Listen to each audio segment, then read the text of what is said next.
On this video right here, I want to talk about arrested development in the black community. Arrested development in the black community. All you gotta do is go back in history, man.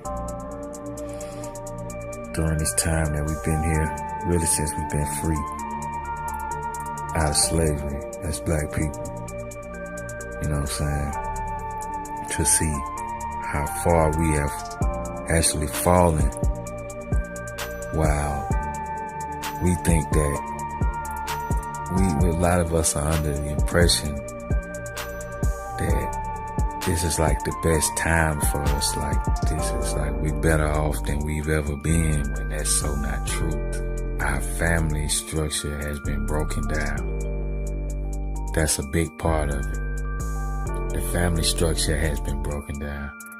You know, we may have more wealth, we may have acquired more, you know, than we did in the past. Well, that's not even true to a certain extent, because we actually doing, I think, as a whole, worse off financially. I mean, but you know, people, you got a lot of wealthy black people. You got a lot of wealthy entertainers, and you got black people that make, you know, billionaires that, you know, you didn't have that a long time ago. But still, as a whole, we are failing economically, and we're at the bottom of the totem pole over here in this country. Right now, man, it's like we have taken a big step. We taking big steps back. The average adult black man right now, a lot of us don't even act our ages. You know, a lot of black men are immature, you know what I'm saying, from everything that we do, from the way that we dress, from the way that we talk, from us not having things in order as we should. You know what I mean? Like, if you look at like the average 21-year-old in, say, the 50s or 60s, they carry themselves way more mature, the men and the women, because, you know, really they had to. That's just how things was back then. You know, you had to be on your grind, man. You wasn't no time to play around and shit. Everybody was spoiled walking around. You know what I'm saying? And you had to really get out there and make something happen, man. So, you know, like a lot of this, like my dad, for instance, by the time he was 21, he had his own car, you know, apartment. You know, went to the Air Force, you know what I'm saying? A lot of, you know, by the time, you know, in the 60s and the 70s, by the time a band, it was like 30 years old, he already had a house and a wife and kids and all of that, man. And you look at our day and age, and man, it's, you know, we done fell off, man. It's a lot of black men that's in their 30s, you know, up until their 40s and stuff like that, and younger, man. They don't own no houses and stuff like that. You go to the black neighborhood, man, it's a lot of Section 8. The only people who still got houses like that are the older men, but the younger ones, they not owning no houses, man. They staying with these females. They not, you know, they make it even hard for a black man with a felony to even own an apartment, you know what I'm saying? But, you know, just, you know, back to the past, you know, think about like people like Muhammad Ali and how he carried himself, man. He was a young man, man. You know, he was in his 20s, man, when he was winning and doing good in boxing, when he really started breaking out into boxing and all of that. And, you know, people, a lot of young guys, man, like, who is Fred Hampton, man.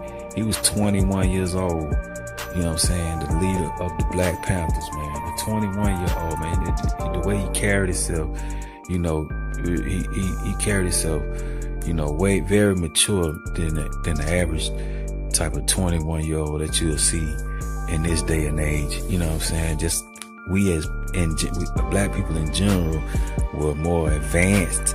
It seemed like back then was the reason why they wanted to bring integration, man. They, you know, it's been said that one of the Rothschilds, the Rothschilds, the reason they backed the civil rights movement because they feared the progress that black people would make if they remained segregated. So, and you know, the integration got a lot to do with why we in the state that we in right now. But yeah, man, all you gotta do is just look at some other people. Even look at Tupac, man. He was, how young he was and how mature he was, and you know, they wanted to stop that, man, and they done did a good job, man, with dumbing us down as a people, man.